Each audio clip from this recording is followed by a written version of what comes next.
ब्रह्मा मुरारी भानु शशि भूमि सुतो बुधश्च गुरुः शुक्रः शनि राहु केतवः सर्वे ग्रहाः शान्तिकराः भवन्तु सर्वे ग्रहाः शान्तिकराः भवन्तु क्रूरग्रहाः शान्तिकराः भवन्तु। नमस्कार, स्वागत है आपका आचार्य वाणी में। मैं आचार्य डॉक्टर विक्रमादित्य आपके साथ हूँ। आज का विषय है कन्या राशि वालों के लिए बृहस्पति और शुक्र की युति क्या कुछ करने वाली है। आपके बारे नारे करने के योग हैं। इस वक्त आपकी राशि में ऐसा योग बन रहा है कि देखिए, दशम भाव सफलता का भाव, दशम भाव सम्मान का भाव, दशम भाव नौकरी का भाव और राज्य का भाव, और वहां दो परम शुभ ग्रह जाकर विराजमान हो गए। दो परम शुभ ग्रह, शुक्र परम शुभ, बृहस्पति परम शुभ ग्रह हैं, ज्ञान के देवता हैं दोनों के दोनों। और वो यदि सफलता की तरफ चले जाएं तो क्या होगा, पारे न्यारे होने के निश्चित तय है। सफलता की तरफ दोनों शुभ ग्रह जाकर विराजमान हो गए, लेकिन बहुत ज़्यादा सावधानी के साथ। सावधानी इसलिए क्योंकि ये दोनों के दोनों जो हैं परस्पर विरोधी ग्रह हैं। एक देवताओं के गुरु हैं और एक बृहस्पति जो हैं वो जो देवताओं के गुरु माने जाते हैं, शुक्र वहीं ऑपोजिट पार्टी के गुरु माने जाते हैं दोनों विचारवान हैं, दोनों धर्मयुक्त है, अधर्मयुक्त नहीं है दोनों के दोनों। बहुत सारे लोग तथाकथित तौर पर इस बात को गलत तरह से उपस्थित करते हैं। जो शुक्राचार्य हैं वो अधर्म के, बिल्कुल नहीं, धर्म के युक्त हैं, धर्म की तरफ प्रेरित करने वाले। अधर्म तो प्रेरित कर ही नहीं सकते हैं। अधर्मियों को उन्होंने सफलता दिलवाने का प्रयास किया, इसका कतई मतलब नहीं कि वो गलत हैं। शुक्राचार्य गलत है। शुक्राचार्य का एक मत है कि यानी सबको हम सफलता दिलवा सकते हैं। तो हमें समझना चाहिए आपकी राशि में सफलता लाने के लिए दोनों जो ग्रहों की युति है वो बहुत बढ़िया तरीके से चल रही है। लेकिन समस्या यह है कि आप स्वयं इस प्रकार ऐसी स्थिति में बड़ी कल्याणी ढैया में चल रहे हैं कि जो शनि महाराज आपकी राशि में चल रहे हैं वो कहीं ना कहीं मति भ्रम उत्पन्न करते दिखाई दे रहे हैं आपकी राशि में। आपको सही विचार सही समय पर आने नहीं दे रहे हैं। तो हमने अभी कुछ दिन पहले एक वीडियो बनाया था जिसके अंदर हमने शनि के बारे में पूरी तरह से एलाबोरेशन दिया, शनि वक्री होकर क्या करेंगे, और शनि की तो इस वक्त द्वंद्वात्मक स्थिति चली रही है। तो ऐसे में उन सबको आपको अच्छे से समझ लेना चाहिए। गोचर के प्रभाव में बड़े विचित्र ग्रहों का योगायोग चल रहा है बहुत तेज गति से। अतिचारी बृहस्पति शुक्र के साथ युक्त कर कर आपको सफलता देने के अच्छे से बस ध्यान रखना पड़ेगा। एक बात खास तौर पर, आपकी समस्या इस वक्त है लालच। सपोज कोई ऐसी मार्केट में काम कर रहा है कि और बढ़ेगा दाम, और बढ़ेगा दाम, और बढ़ेगा दाम। लालच में दोनों गई माया मिली न राम। इस बात का ध्यान रखना। तो बस यही है कि उम्मीद में आज लाख हो गए, आज 2 लाख हो गए, आज 4 लाख हो गए, 5 लाख हो गए, और एक दिन 0 हो गए। जब आंख खुली तो क्या हुआ, टूटी खाट दिखाई दी। ये स्थिति मत करना। बस ध्यान रखना, लालच से बचने की इस वक्त खास तौर पे आवश्यकता है। उम्मीद बहुत बड़ी लेकर एक बैलेंस स्थिति में चलने की इस वक्त आवश्यकता है। इस वक्त बृहस्पति और शुक्र की युति बड़े बड़े लोगों से संबंध करा सकती है। जिन लोगों के साथ आपकी दोस्ती भी नहीं है वो भी आपकी तरफ अट्रैक्ट हो सकते हैं और वो आपके साथ जुड़ना चाहेंगे। इस वक्त ग्रह का प्रभाव ऐसा आपके लिए हो रहा है। लेकिन शनि महाराज आपकी राशि के दृष्टिकोण से क्या कर रहे हैं, मैं क्यों झुकूं, मैं क्यों जाऊं, मैं क्यों करूं, मैं ही करूं। द्वंद्वात्मक स्थिति उत्पन्न करने के योग मंगल और शनि के कारण से इस वक्त आपकी राशि में बने हुए हैं। उसको भी कंट्रोल करने का आपको यथाउचित भाव से प्रयास करना चाहिए, सरलता के साथ। हमने अभी बहुत अलग अलग प्रकार के हमारे चैनल पर वीडियो हम समय समय पर लोड करते रहते हैं। बहुत सारे लोग केवल अंगूठियों के चक्कर में फंसते चले जाते हैं। ना ना ना, ऐसे में केवल अपनी मति को ठीक करने की आवश्यकता है। हम इस पूरे अपने ग्रहों के बारे में विचार देते वक्त इस बात को अच्छे समझाने का प्रयास करते हैं। गौ सेवा करने का प्रयास करें, गौ सेवा करने का प्रयास करें। इस वक्त खास तौर पर आपकी राशि के दृष्टिकोण से बहुत जबरदस्त ये योग बना हुआ है। और ऐसे में इस वक्त अपने ग्रहों को ठीक करने के लिए यदि आप खास तौर पर हनुमान जी की सुंदर उपासना करने का प्रयास करें, हनुमान जी को चूल्हा चढ़ाने का प्रयास करें, हनुमान चालीसा का पाठ करने का प्रयास करें, सुंदर कांड में जितनी पति अपने आप को लगाने का प्रयास करेंगे तो देखिए क्या होगा। सुंदर कांड को उतारने का प्रयास करें, जीवन में उतारने का प्रयास करें, उसमें जो सूत्र है उनको समझने का प्रयास करें, शांत हो। सबसे पहले ये ग्रह इस वक्त आपकी राशि में बहुत बढ़िया तरीके से आपको उन्नति देने के योग बना रहे हैं। कन्या राशि वालों को खासतौर पर इस बात को समझ लेना चाहिए और ऐसे में स्वास्थ्य का थोड़ा ध्यान रखते हुए कार्य करें। चोट इत्यादि बहुत तेज गति, अतिचारी बृहस्पति हैं। महामृत्युंजय मंत्र का कभी कभी जब कर लेंगे तो अच्छा रहेगा। लेकिन ये ग्रह आपकी राशि के दृष्टिकोण से आपको कहीं ना कहीं आगे बढ़ाने की स्थिति देता दिखाई दे रहा है। आपके घर में खोटा सिक्का मिल जाएगा, जो पुराने ज़माने में सिक्का चलता था, या बाजार से खरीद लीजिए। कभी कभी उसको अपने सिर पे से वार कर या तो शमशान के अंदर या चलती नदी के अंदर फेंक दिया कीजिए। अपने नाम का स्मरण, भगवान का नाम का स्मरण करके ये भाव रख के कि भैया कष्ट हरो प्रभु। तो इस बात का ध्यान रखते हुए जो किसी काम का ना हो, खोटा सिक्का हो, उसको भी आप करने का प्रयास करें तो अच्छे से आपके आगे बढ़ने के योग बन सकते हैं। थोड़े धन के मामले में ध्यान रखिएगा, बृहस्पति धन लाने के पूर्ण योग बना रहे हैं, लेकिन बाकी सब ग्रह उसको उड़ाने के पूरे योग बनाते दिखाई दे रहे हैं, और ये जो समय है अभी इस वक्त चलता रहेगा। हमने बृहस्पति के संबंध में भी अभी आपको कुछ दिन पहले बहुत बृहद रूप से बताया था कि उदय हो गए बृहस्पति। तो ऐसे में इन सब चीज़ों को अच्छे से एनालाइज कर लीजिए। गोचर के दृष्टिकोण से कई शुभ योग आपकी राशि में बनते दिखाई दे रहे हैं, और ये आपको आगे बढ़ने के सुंदर रास्ते बनाते दिखाई दे रहे हैं। इनका लाभ ले लीजिए। और भी बहुत सारी समस्याएं ग्रहों की युति है, उनको समझिए, अच्छे से लाभ होगा। तो इस प्रकार से बृहस्पति और शुक्र की जो युति है वो आपने समझी। ये ग्रहों की युति जो होती हैं और योगा योग जो बनते हैं, परस्पर टकराव बनते हैं, इसका प्रभाव जीवन में हर क्षण पड़ता है। और जब गोचर में इस प्रकार की युति हो तो हमको समझना चाहिए कि उन ग्रहों का प्रभाव क्या हमारी कुंडली के अनुसार से पड़ रहा है। ऐसे में देखें, बृहस्पति ग्रह और शुक्र ग्रह का संबंध बड़ा विशेष है। दोनों ज्ञान के प्रतीक हैं, और ऐसे अद्भुत ज्ञान के प्रतीक हैं कि आप समझ सकते हैं कि दोनों के दोनों ने अपने शिष्यों को बिल्कुल उत्कृष्टता तक, बिल्कुल टॉप तक पहुंचाने का सुंदर कार्य किया।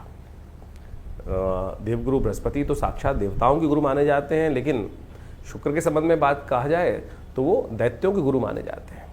दैत्यों को गलत मार्ग पर चलने के बावजूद भी उन्होंने उनको शक्ति संपन्न बना दिया, देवताओं के समक्ष लाकर खड़ा कर दिया। देवताओं को भी कई बार पराजय का सामना उन दैत्यों के समक्ष करना पड़ा। कारण क्या था? शुक्र के कारण से। गुरु के जिस प्रकार से सानिध्य में रहकर गुरु के आदेशानुसार चलने के कारण से किस प्रकार का स्थिति उन्होंने, यानी केवल शुक्र के प्रभाव के कारण से। शुक्र केवल भोग विलास का ग्रह नहीं है। बहुत सारे लोग शुक्र को केवल भोग विलास की बात कर लेते हैं। शुक्र वास्तविक तौर पर ज्ञान का प्रतीक माना जाता है, युक्ति का प्रतीक माना जाता है, डिप्लोमेसी का प्रतीक माना जाता है। आज संसार में सबसे बड़ी आवश्यकता इस संसार में आगे बढ़ने के लिए डिप्लोमेसी की ही है। डिप्लोमेटिक तरीके से चाणक्य नीति के द्वारा किस प्रकार से हम आगे बढ़ने का कार्य कर सकते हैं। तो आप ये देखें कि 1 महीने तक करीब करीब जो शुक्र का और बृहस्पति का जो संबंध बनने वाला है, इसका प्रभाव क्या होने वाला है। वैसे आपकी राशि के दृष्टिकोण से तो आपने प्रभाव समझा, लेकिन जनरल तौर पर यदि हम सामान्य तौर पर समझें तो क्या है, विपरीत बुद्धि जो है वो 2 विभिन्न मार्गों पर चल सकती है। देखिए, संसार जो है ना गोली है, कहा जाता है ना पृथ्वी गोल है। इधर से चलोगे चाहे इधर से चलोगे तो गंतव्य मार्ग पर। हाँ, एक मार्ग छोटा हो सकता है, एक मार्ग बड़ा हो सकता है। एक मार्ग पर चलने में रास्ता पथरीला हो सकता है, और एक मार्ग पर चलने पर रास्ता कहीं ना कहीं सुगम हो सकता है। वो गुरु के सानिध्य पर, और उसका निष्कर्ष किस प्रकार से निकलना है और वहाँ किस प्रकार से सस्टेन अपने आप को करना है, ये वास्तविक तौर पर हमको सही दिशा समझ में आनी चाहिए। अब बृहस्पति और शुक्र की जो युति जो इस वक्त बन रही है, और वो भी बुध के भाव में, बुध की राशि में जो बनकर तैयार हो रही है, हो क्या रहा है कि सारा बुद्धि का खेल है। तो ऐसे में ध्यान रखना पड़ेगा कि आपको बुद्धि कहीं फेरे में ना फंस जाए। यानी हमारे मनोमस्तिष्क में क्या होता है कि एक भाव बैठा होता है पाप का, एक भाव बैठा होता है पुण्य का। एक हमको सुख शुभ की तरफ प्रेरित करने का प्रयास करता है, दूसरा कहता है गलत कार्य कर लो। और यही जो मति भ्रम है, इधर जाऊं कि उधर जाऊं। दुस्वाभाविक राशि में दोनों बुद्धि के देवता एक जगह उपस्थित हो गए हैं, और जिस प्रकार के, और दोनों के दोनों शक्ति संपन्न है। नवांश में भी यदि इनको देखें तो अच्छी शक्ति में इस पूरे के पूरे जो राशि चक्र के अनुसार से चलेंगे, चाहे वो दृष्टि मान ली 27 जुलाई से लेकर 21 अगस्त तक का ये समय रहेगा, बिल्कुल सही रूप से रहेंगे, अच्छे ताकत में रहेंगे। तो ऐसे में आपको जिस प्रकार से हमने जो उपाय बताए हैं वो करते हुए कार्य करने का प्रयास करना चाहिए। शुक्र का संबंध जो है ना, वो भोग विलास की तरफ भी ले जाता है, और ऐसे में आपकी राशि के दृष्टिकोण से जहाँ जहाँ उसका प्रभाव उत्पन्न हो रहा है, उसके अनुसार से आपको विशेष तौर पर कुछ खास उपाय करते रहना चाहिए। ऐसे में अपने राशि के दृष्टिकोण से आपको खास तौर पर कुछ खास उपाय समझ लीजिए जिस प्रकार से करना है। वैसे हमने जो आपको प्रभाव बताया उसके अनुसार और भी हजारों उपाय शास्त्र में, अनेक मत के अनुसार से शास्त्रों में उन उपायों को वर्णित किया गया है। शुक्र का वास्तविक संबंध जो है, यदि हम शुक्र का संबंध शुभ करना चाहते हैं, एक बड़ी भ्रांति है संसार में इस वक्त कि शुक्र को अय्याशी के साथ, बहुत सारे लोगों ने तो मदिरा के साथ जोड़ने का प्रयास कर दिया। अय्याशी, गलत काम जितने भी हो सकते हैं, वो शुक्र कहीं नहीं है। शुक्र अगर ज्योतिष के दृष्टिकोण से, अध्यात्म के दृष्टिकोण से समझें तो शुक्र का संबंध किससे कहा गया है? गाय से, गौ सेवा से। सोचें, शुक्र कहीं जो है किसी के शिष्य ने कोई गलत तरफ चला गया, उसने गलत कार्य कर दिया तो गुरु गलत नहीं हो गए।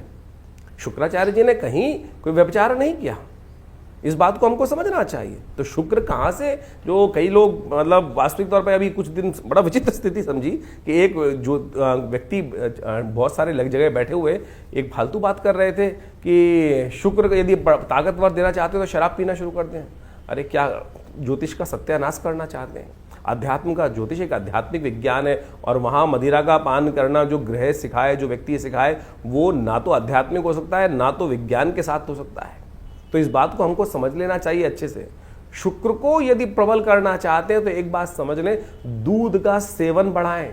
हमारे यहाँ भोग विलासिता की जो व्याख्या दी गई है गौधन से दी जाती थी, और आज की तारीख में शुक्र का वैभव प्राप्त करने के निमित्त अब लोग ललायित हैं कि शुक्र का वैभव, तो कुंडली में दोष बढ़े, कुंडली में शुक्र जिसका कमजोर है उसको कैसे ताकतवर है। अरे नित्यपति गौ की सेवा करने से जो निधि प्राप्त होती है गोदुग्ध, उसका सेवन करना शुरू करो, तब तो शुक्र की ताकत बढ़ेगी, नहीं तो किसी और कारण से शुक्र। और आपने गलत तरफ जाकर ऐसे मतिभ्रम करने वाले लोगों के संगत में आकर करना शुरू कर दिया तो खुद तो गिरोगे और पूरे के पूरे समाज को लेकर गिर जाओगे गड्ढे के अंदर। शुक्र नहीं बढ़ेगा। भोग विलासिता का बढ़ना कतई शुक्र का मतलब वैभव, शुभ कीर्ति, यश, ये सब भोग विलासिता की। आप एक व्यक्ति अगर गलत तरफ जाकर आगे बढ़ना चाहता है तो वो आतंकवादी ही कहलाएगा। सद्गुणों से युक्त वैभवपूर्ण जीवन को जीवन जीने वाला धनाढ्य नहीं कहला सकता। आज हमने धनाढ्य की जो डेफिनेशन है, धन व्यक्ति को प्राप्त करने वाला धनी व्यक्ति की जो डेफिनेशन है, वो सदकर्म की तरफ प्रेरित व्यक्ति ही माना जाता है। तो सदकर्म की तरफ शुभ कर्म के तो इसलिए इन भ्रांतियों से बाहर निकलने का प्रयास करो। कहीं ऐसे लोग बहुत सारे आज की तारीख संसार में हैं जो मति भ्रम करने का, जिस प्रकार से अभी एक वाक्य हमने आपके समक्ष रखा कि शराब यदि रोज पीना शुरू कर दो तो शुक्र बढ़ना शुरू हो जाएगा। कहीं नहीं ज्योतिष के अंदर इस प्रकार की, कहीं भी हर ज्योतिष के ग्रंथ में एक ही बात लिखी गई है, गणनाएं बताई जाती है। और लाल किताब को भी बहुत सारे लोग कोट करते हैं, तो कहीं भी लाल किताब में तो वहां के आगे कबाब और शबाब की तरफ जो जाएगा वो कहीं ना कहीं अपने आप को बर्बाद कर लेगा। तमाम तौर पे बहुत सारे ग्रह योग के अनुसार से इस बात को वहां बहुत बढ़िया तरीके से समझाने का प्रयास किया गया है। तो ऐसे में यदि आप बृहस्पति और शुक्र की युति जो बन रही है उसको शुभ करना चाहते हैं तो गौ सेवा अवश्य करने का प्रयास करिए। अकाट्य प्रयोग है, चाहे आपका ग्रह कहीं भी बैठा हो, चाहे आपका ग्रह कहीं भी बैठा हो, किसी प्रकार सा योगा योग बना रहा हो, तो ये तो गोचर का प्रभाव हमने आपको समझाने का प्रयास किया। इसके साथ साथ ओम द्रांग द्रींग द्रोंग से शुक्राय नमः, इस मंत्र का जप सबसे श्रेष्ठ हो सकता है। और ऐसे में तो ये पूरा काल जो चल रहा है सावन का महीना ही चलता रहेगा, पहले भाग में तो कम से कम सावन का महीना ही रहेगा। ऐसे में भगवान शिव का दुग्धाभिषेक यदि आप केसर युक्त दूध से करें तो ये शुक्र का और बृहस्पति का दोनों का उपाय होगा। और भगवान की कृपा से आपकी बुद्धि के भ्रम जो है, जो ग्रह के दृष्टिकोण से इधर जाऊं चाहे उधर जाऊं, ऐसे मति भ्रम उत्पन्न होने के योग बन रहे हैं, इसका सबसे बढ़िया निवारण आपको ये प्राप्त हो जाओ। उसके प्रसाद स्वरूप आपके जीवन में पुष्टिदायक योग बनेंगे। और सबसे बढ़िया एक काम और, अगर शुक्र को और बढ़िया करना चाहते हैं तो इत्र के द्वारा भगवान शंकर का अभिषेक करने का प्रयास करें। इत्र का सुंदर परफ्यूम इत्यादि का, अपने बहुत सारे लोग कहते हैं परफ्यूम से एलर्जी होती है, कुछ होती है, तो शुक्र का संबंध जो है, जहां दुर्गंध है वहां बहुत सारे नेगेटिव ग्रह हो सकते हैं, लेकिन शुक्र तो विलासिता का प्रतीक है, शुभ भोग का प्रतीक है। तो इत्र का प्रयोग अवश्य आपकी राशि के दृष्टिकोण से, यदि आप इत्र का प्रयोग, सुगंधि का प्रयोग, और एक बात और ध्यान रखना, शुक्र नेगेटिव कब होता है? जब कोई व्यक्ति फटे हुए कपड़े पहनता है। अब बाहर से अच्छे कपड़े पहन सकते हैं, अंदर से फटे हुए कपड़े पहन रखे हैं। ग्रह कितना ही अच्छा हो, ग्रह कितना ही अच्छा है, यदि हम कर्म गलत तरफ से कर रहे हैं, अपने आप को उस गलत तरफ जा रहे हैं, फटे हुए रैग्स पहन रहे हैं, तो आप समझ लो कि आपकी कहीं ना कहीं दरिद्रता को आप आमंत्रित कर रहे हैं, यानी शुभ ग्रह के प्रभाव को कहीं ना कहीं नेगेटिव कर रहे हो। तो इन छोटे छोटे सिद्धांतों को अपने जीवन में समझकर कार्य करने का आप यदि प्रयास करेंगे तो बहुत अच्छा रहेगा। हमने अपने इस विवेकानंद योगाश्रम संस्थान के द्वारा जितनी भी पुस्तकें लिखी हैं, उन सब में इन ग्रहों के संबंध को बहुत बढ़िया तरीके से समझाने का प्रयास किया है। और उन ग्रहों के निवारण के लिए सबसे बढ़िया दैविक मार्ग ही है, उपासना मार्ग ही है, प्रार्थना मार्ग ही है, जिन पर जाकर आप ग्रहों के विभिन्न उपायों को करके अपने कष्टों का निवारण कर सकते हो। सबसे बढ़िया है मंत्र जप करना, भगवान का स्तवन करना, भगवान के सुंदर जो जो कर्मकांड के सिद्धांत के अनुसार से बहुत सारे मंत्र इत्यादि जप करने के पूजा पाठ के विधान को विकसित किया गया है, उनको करना। तो आप समझें। और जब भी हमने बहुत सारी व्यवस्थाएं बनाई हैं विवेकानंद योगाश्रम में, हर रविवार को बड़ा कार्यक्रम होता है, उसमें आप सब लोग आकर उस यज्ञ में बैठ सकते हैं। विभिन्न नवग्रहों के मंत्र हम समय समय पर कराते ही हैं उसमें, तो आप सब आकर उन यज्ञ इत्यादि कर्मों में बैठें। और विवेकानंद योगाश्रम दिल्ली में जमुना पार क्षेत्र में, लक्ष्मी नगर क्षेत्र में स्थित है। और यहाँ नित्य प्रति करीब पिछले करीब 50 सालों से हर रोज़ करीब 8 घंटे यज्ञ चलता है। आप भी आएँ। माँ भगवती का सुंदर शिवविग्रह विराजमान है और उनके सानिध्य में बैठकर यदि आप अपने जीवन को आगे ले जाने के लिए, सही दिशा पकड़ने के लिए माँ भगवती का आशीर्वाद मिल जाए तो कहा जाता है कि समस्त कष्ट दूर करने के अद्भुत योग बन जाते हैं। आइए विवेकानंद योगाश्रम में। और यदि आपको कोई निजी विचार विमर्श करना है तो आप नीचे दिए नंबर्स पे, फ़ोन नंबर, अकाउंट, उस पर बातचीत कर अपॉइंटमेंट लेकर हमसे बात भी कर सकते हैं। और वैसे बहुत सारे लोग ऐसे होते हैं कि जिनके पास कोई समस्याएं हैं और उनका निदान चाहते हैं और कुछ पारिश्रमिक तौर पर व्यवस्था नहीं है तो कोई चिंता नहीं है। रविवार को हमने महीने के पहले रविवार को आश्रम में व्यवस्था कर रखी है। सुबह आश्रम में जो यज्ञ होता है उसके बाद कोई भी व्यक्ति विवेकानंद योगाश्रम दिल्ली में आकर, लक्ष्मीनगर क्षेत्र में आकर हमसे परामर्श कर सकता है सुबह के टाइम पर केवल, और उसमें कोई शुल्क नहीं लिया जाता है और इस यज्ञ इत्यादि कर्म में कोई शुल्क नहीं रहता। कोई भी आकर वहाँ व्यवस्थाओं के साथ जुड़ सकता है। और रविवार को सुबह 8 बजे से लेकर 10:30-11 बजे तक ये कार्यक्रम चलता है। सुंदर यज्ञ, भंडारा इत्यादि समस्त व्यवस्थाएं रहती हैं। आप सब लोगों का सादर आमंत्रण है आप सब लोगों को। धन्यवाद।